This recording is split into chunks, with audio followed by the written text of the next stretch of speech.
Welcome to GV Tech Talks podcast.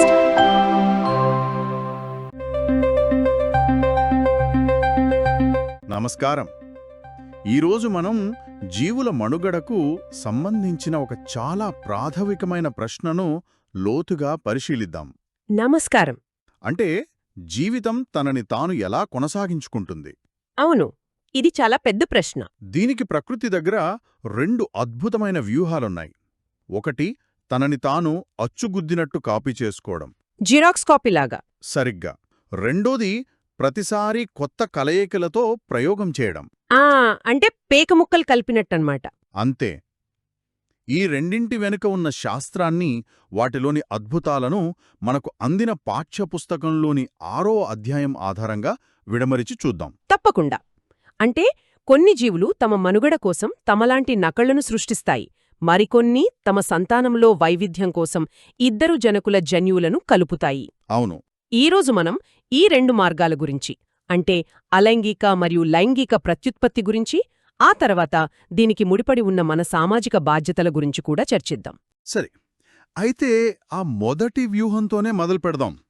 Xerox కాపీలు తీయడం అంటే అలైంగిక ప్రత్యుత్పత్తి. రైట్. సంయోగ బీజాలు లేకుండా ఒకే జీవి నుండి కొత్త జీవులు ఎలా పుడతాయి? అంటే మన మూలగ్రంథంలో విచ్చిత్తి, కోరకీభవనం, ఇలా చాలా పద్ధతులున్నాయి కదా. ఉన్నాయి. ఇవన్నీ ఒకే సూత్రం మీద పనిచేస్తాయా? చాలా వరకు అవును. వాటి వెనుక ఉన్న ప్రాథమిక సూత్రం ఒకటే. ఒకే తల్లి లేదా తండ్రి జీవి నుండి జన్యుపరంగా అచ్చం అలాంటిదే అయిన సంతానాన్ని సృష్టించడం. ఓకే. ఉదాహరణకు పాలు పెరుగుగా మారే ప్రక్రియను తీసుకుందాం.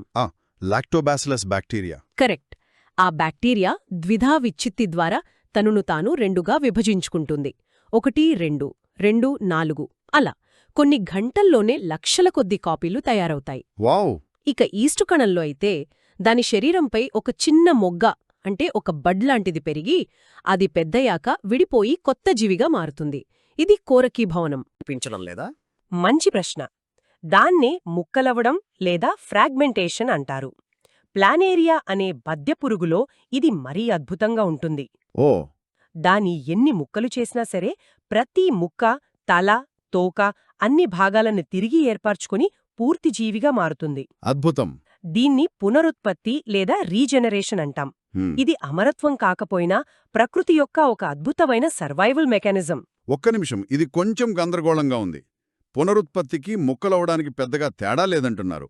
మరి శాస్త్రవేత్తలు దీనికి రెండు వేర్వేరు పేర్లెందుకు పెట్టారు? ఎందుకంటే పునరుత్పత్తి అన్ని జీవులలోనూ ఒకే స్థాయిలో ఉండదు.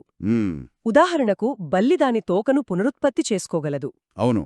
కాని ఆ తోక నుండి కొత్త బల్లి పుట్టదు.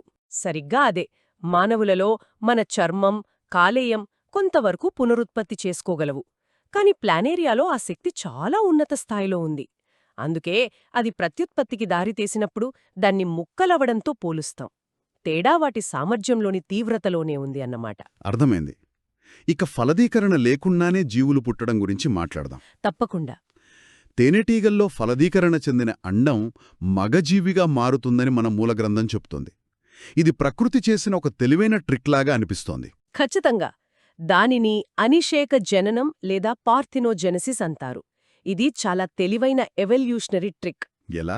వనరులు పుష్కలంగా ఉండి జనాభాను వేగంగా పెంచాల్సిన అవసరం వచ్చినప్పుడు రాణి తేనెటీగ ఫలదీకరణ లేకుండానే మగవాటిని సృష్టించగలదు. దీనివల్ల సమయం, శక్తి ఆదా అవుతాయి. హో! మనుగడకొక షార్ట్కట్ లాంటిదనమాట. అంతే. ప్రకృతి ఎప్పుడూ సమర్థత కోసం చూస్తోంది. ఇదే సూత్రం మొక్కలలో కూడా కనిపిస్తోంది. ఫలదీకరణ లేకుండానే అండాశయం ఫలంగా మారితే దానిని అనిషేక ఫలనం అంటాం. అంటే మనం తినే విత్తనాల లేని ద్రాక్ష, పుచ్చకాయలు దీని ఫలితమేనా? అవును, సరిగ్గా అదే. మొక్కల విషయానికొస్తే అంటుకట్టడం ద్వారా ఒకే చెట్టుకు రకరకాల మామిడి పళ్లను కాయిస్తున్నారు. అవును, గ్రాఫ్టింగ్. అంటే ఒక మొక్క మీద రెండు వేర్వేరు లక్షణాలను కలపడం ద్వారా మనం ప్రకృతిని ఒక రకంగా హ్యాక్ చేస్తున్నామన్నమాట. దీనివల్ల ఏమైనా ప్రతికూలతలున్నాయా? మీరు హ్యాకింగ్ అనే పదాన్ని వాడటం సరైనదే. ఇది ఒక రకంగా మొక్కలకు చేసే సర్జరీ లాంటిది. సర్జరీనా? అవును. భూమిలో బలంగా పాతుకుపోయే మొక్క భాగాన్ని దాన్ని స్టాక్ అంటాం. దానికి రుచికరమైన పండ్లనిచ్చే మరో మొక్క కొమ్మను, అంటే సయాన్ను అతికిస్తాం. రెండూ కలిసి ఒకే సూపర్ మొక్కగా పెరుగుతాయి.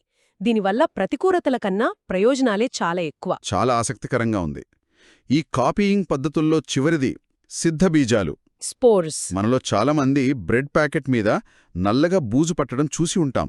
ఆ నల్లటి పొడి ఏమిటి అసలు? ఆ నల్లటి పొడే కోట్లాది సిద్ధబీజాలు. అవి కొత్త ఇంటి కోసం ఎదురుచూస్తున్న చిన్న చిన్న ప్రయాణికులు. ప్రయాణికులా? అవును. రైజోపస్ అనే బూజు, స్పోరాంజియం అనే సంచి పగలగానే ఈ సిద్ధబీజాలను గాలిలోకి విడుదల చేస్తుంది. అవి చాలా తేలికగా ఉండి గాలిలో ఎంతో దూరం ప్రయాణిస్తాయి. ఓకే. వాటికి కాస్త తేమ, ఆహారం దొరికితే చాలు అక్కడ స్థిరపడి కొత్త బూజుగా పెరుగుతాయి. ఈ పద్ధతి వల్లే బూజు చాలా వేగంగా వ్యాపిస్తుంది. ఇప్పటివరకు చూసిన ఈ జిరాక్స్ కాపీ పద్ధతులన్నీ వేగంగా జనాభాను పెంచడానికి గొప్పవే. కానీ పర్యావరణం మారినప్పుడు లేదా ఏదైనా కొత్త వ్యాధి వచ్చినప్పుడు అందరూ ఒకేలా ఉండడం వల్ల మొత్తం జాతికే ప్రమాదం కదా. ఖచ్చితంగా. అక్కడే మీరన్న రెండో వ్యూహం, పేక ముక్కలు కలపడం రంగంలోకి వస్తుంది. అదే లైంగిక ప్రత్యుత్పత్తి. వైవిధ్యానికి నాంది. సరిగ్గా చెప్పారు. ఇద్దరు జనకుల నుండి వచ్చే జన్యువులు కలవడం వల్ల పుట్టబోయే సంతానం తల్లిదండ్రుల కంటే భిన్నంగా కొత్త లక్షణాలతో ఉంటుంది. ఈ వైవిధ్యమే మారుతున్న పరిస్థితులలో జాతి మనుగడకు కీలక. సరే, అయితే ఆ కథలోకి వెళ్దాం.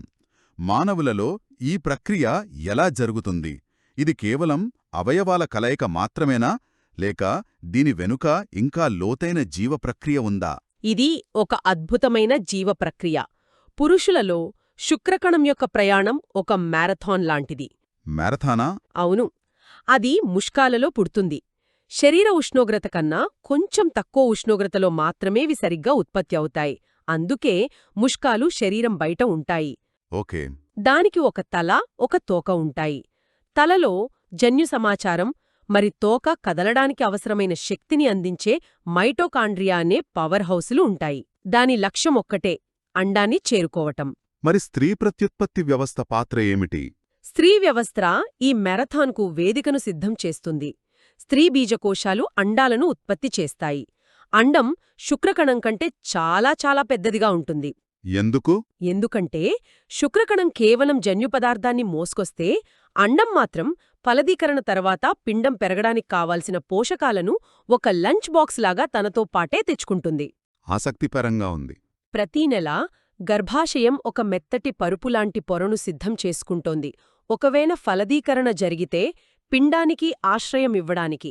ఫలదీకరణ జరిగిన తర్వాత ఆ ఒక్క కణం పూర్తి శిశువుగా ఎలా మారుతుంది? అంటే తల్లికి పిండానికి మధ్య సంబంధం ఎలా ఏర్పడుతుంది? ఫలదీకరణ తరువాత ఏర్పడిన సంయుక్త బీజం గర్భాశయ గోడకు అతుక్కుంటుంది. ఇక్కడే జరాయువు అంటే ప్లాసెంటా అనే ఒక అద్భుతమైన నిర్మాణం ఏర్పడుతుంది.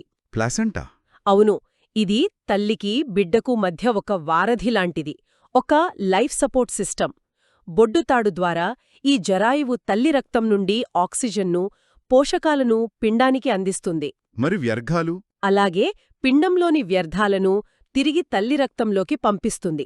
ఈ 9 నెలల ప్రయాణంలో పిండం ఉల్బద్రవం అనే ద్రవంలో తేలుతూ బయటి ప్రపంచంలోని చిన్న చిన్న అదురుగుల నుండి రక్షణ పొందుతోంది. ఈ ప్రక్రియ చాలా సున్నితమైనదిలా ఉంది.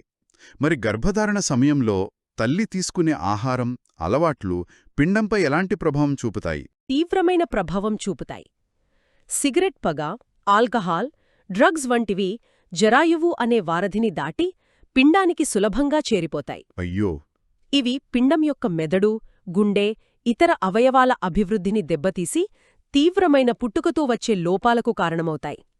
అందుకే గర్భధారణ సమయంలో తల్లి ఆరోగ్యం అత్యంత కీలకం. ఇదే లైంగిక ప్రత్యుత్పత్తి మొక్కలలో, ముఖ్యంగా పువ్వులలో ఎలా జరుగుతుంది?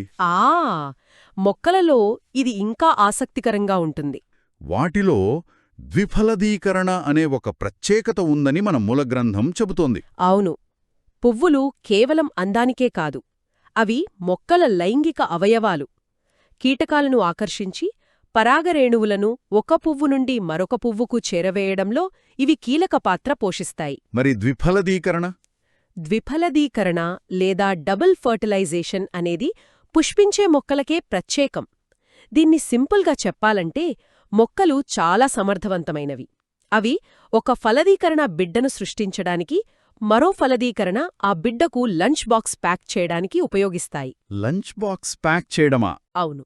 అంటే ఒక పురుష సంయోగ బీజం అండంతో కలిసి పిండాన్ని ఏర్పరిస్తే రెండవది అంకురచ్ఛదాన్ని ఏర్పరుస్తుంది.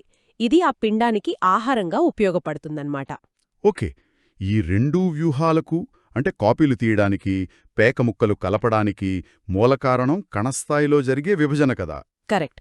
సమవిభజన, క్షయకరణ విభజన. ఈ రెండిటి మధ్య తేడా ఏంటి? సరిగ్గా చెప్పారు. కణ విభజనే వీటన్నిటికీ ఆధారం. సమవిభజన అంటే మైటోసిస్ అనేది మన శరీరంలోని కాపీ మిషన్. Copy machine. అవును.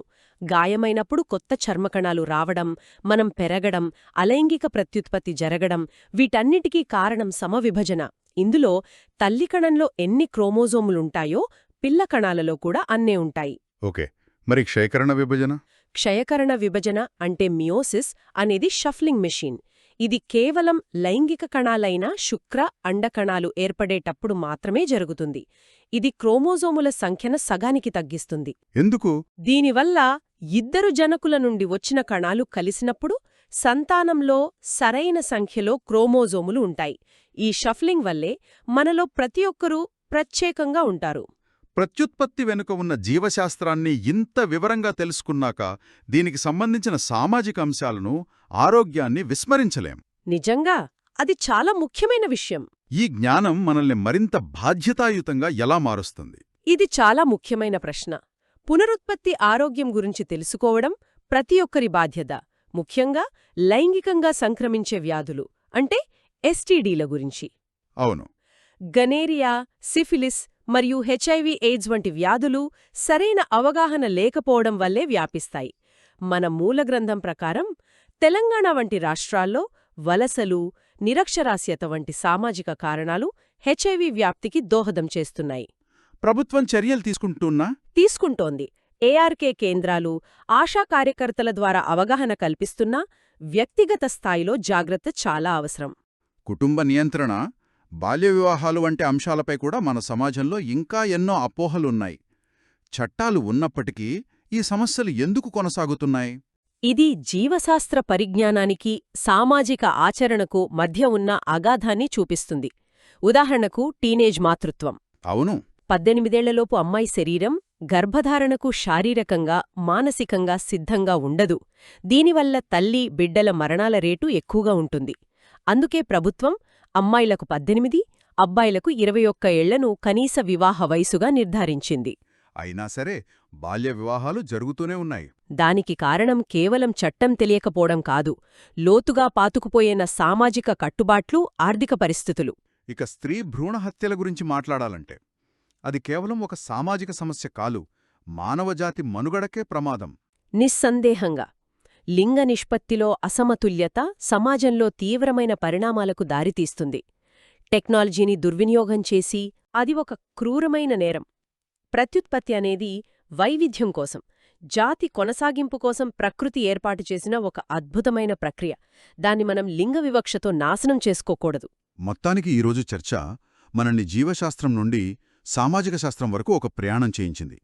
ప్రత్యుత్పత్తి అనేది కేవలం కాపీలు తీయడం లేదా కలయికలు చేయడం మాత్రమే కాదు. అది మారుతున్న ప్రపంచానికి అనుగుణంగా జీవం తనని తాను మలుచుకునే ఒక నిరంతర ప్రక్రియ అని అర్థమైంది. అవును. స్థిరమైన వాతావరణంలో వేగంగా వ్యాపించడానికి జిరాక్స్ కాపీ వ్యూహం, మారుతున్న పరిస్థితులను తట్టుకోవడానికి పేకముక్కల కలపడం అనే వ్యూహం, ఈ రెండూ జీవపరిణామంలో ఎంత కీలకమో చూశాం. అవును. శ్రోతలు ఆలోచించడానికి ఒక ప్రశ్న వదిలివెళ్తాను. తప్పకుండా. కొన్ని జీవులు, ఉదాహరణకు కొన్ని మొక్కలు, కొన్ని కీటకాలు, పరిస్థితులను బట్టి లైంగికంగా మరియు అలైంగికంగా కూడా ప్రత్యుత్పత్తి జరుపుతాయి. ఓ, రెండునా? అవును. మరి ఈ రెండు వ్యూహాలను మార్చుకోగల సామర్థ్యం, ఈ ఫ్లెక్సిబిలిటీ, వాటి మనుగడకు ఎలాంటి అదనపు ప్రయోజనాన్ని ఇస్తుంది? ప్రకృతిలో దీనికి ఎందుకంత ప్రాముఖ్యత ఉంది?